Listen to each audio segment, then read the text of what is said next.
Hey, I'm Sheldon, Hey, I'm Shreya. and today we're going to be discussing the history, construction, and application of the Bernoulli siphon effect.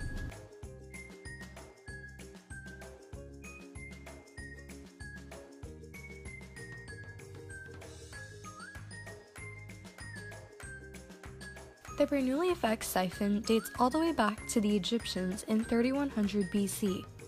They used the siphon to move fluids upwards in elevation in order to build their structures such as the pyramids. They were also used for winemaking and irrigation so that they could transfer water upwards in elevation to feed the crops. The Greeks in the 3rd century were also seen using siphons in valleys less than 50 meters deep, where detours were impossible to make. For example, Hadrian's Wall, used for defensibility, was built on a hilltop, but the use of siphons there allowed for the access of fresh water on defensive fortifications. The siphon was also the hero of Alexandria's book Pneumatical. Alexander was a 1st century scientist and engineer who conjured up various mechanical gadgets and contraptions. Through his book Pneumatical, he wrote about a mechanism for a flush toilet through the use of siphons as well as a fire engine. The 9th century Banu Musa brothers were also seen talking about siphons. In their book of Ingenious Devices, they introduced the double concentric siphon, which had a funnel with a bent end for pouring different liquids. This invention never materialized, but it set the foundation for Bernoulli's siphon effect. The 16th century Italian polymath Galileo was also interested in natural philosophy and modern science. Through his concept, he developed a theory that explained in an open void the materials around the void will always immediately move to fill it. Daniel Bernoulli was an 18th century Swiss mathematician and physicist. He's arguably the most important contributor to Bernoulli's siphon effect, and he introduced the Bernoulli equation, which was considered as the conservation of energy principle for fluids, and became the explanation for the effect.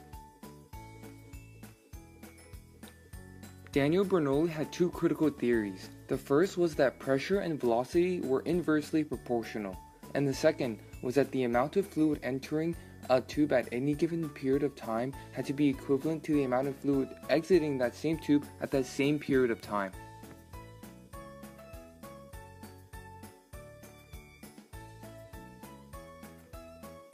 Materials for this project include a container, a hot glue gun, cups filled with water, electrical tape, straws,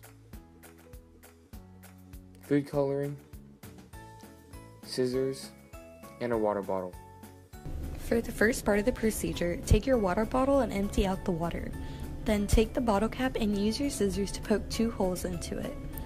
Finally, ensure that the holes are large enough so that the straws are able to slip into the cap.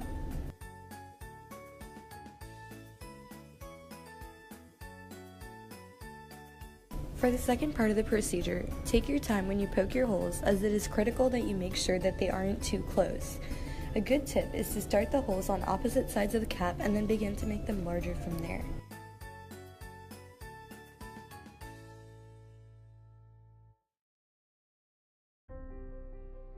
For the third part of the procedure, then move on to place your straws into the cap and hot glue them in. In addition, on one of the straws, use the electrical tape to attach another straw so one is longer than the other. Finally, place one of your cups on an elevated surface and the other on the ground. Also, you may want to fill your bottle with some water so you give your contraption a kickstart. Proceed to place the shorter straw into the cup with an elevated surface and the longer straw into the cup we put no water in. Sit back and the flow of the water through the straws and your bottle is your siphon.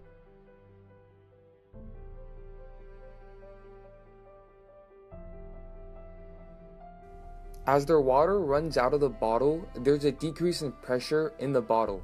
Due to that, in the short straw, there's a vacuum effect which vacuums up the water up the short straw and back into the bottle and back down the long straw, which creates a cycle of water being brought in and taken out until you run out of water.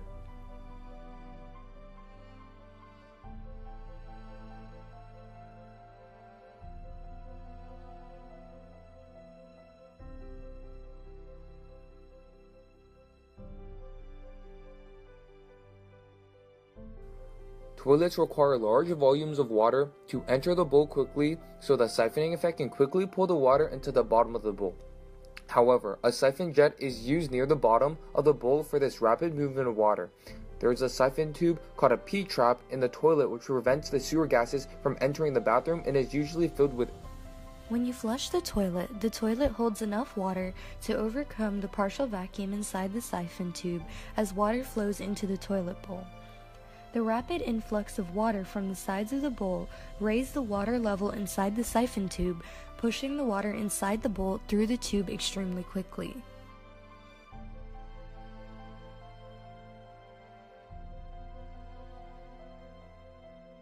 Siphons can be applied to the real world, such as in animals like squids. Squids have been around for about 500 years and are some of the earliest of animals to have siphons integrated into their body. They use siphons inside their body for respiration and to discharge waste. When the mantle of the siphon expands, water is sucked into the mantle cavity through an opening around the head. When the mantle contracts, water is squirted out through a funnel along with other waste products, so the squid is allowed to move around through the body of water.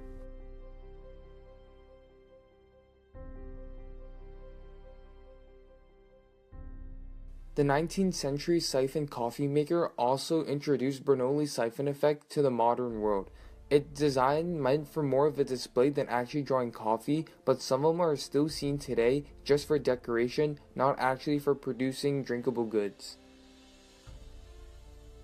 In the siphon coffee maker, there are two chambers, one with coffee and one with water. When the water one is heated, the water turns into water vapor and hits the coffee. When it hits the coffee and turns into coffee and comes back down through the use of gravity as well as pressure thanks to the vacuum effect, which is directly related to Bernoulli's siphon effect. Thanks for watching!